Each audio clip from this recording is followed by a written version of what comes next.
وَأَنَّ هَذَا صِرَاطِي مُسْتَقِيمًا فَاتَّبِعُوهُ وَلَا تَتَّبِعُوا السُّبُلَ فَتَفَرَّقَ بِكُمْ عَن سَبِيلِهِ ذَلِكُمْ وَصَّاكُمْ بِهِ لَعَلَّكُمْ تَتَّقُونَ۔ اور یہ کہ میرا سیدھا رستہ یہی ہے تو تم اسی پر چلنا اور رستوں پر نہ چلنا کہ ان پر چل کر اللہ کے رستے سے الگ ہو جاؤ گے۔ ان باتوں کا اللہ تمہیں حکم دیتا ہے تاکہ تم پرہیزگار بنو۔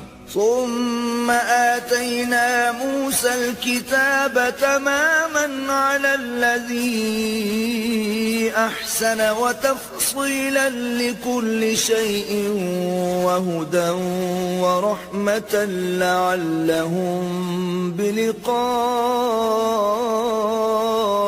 ربهم يؤمنون۔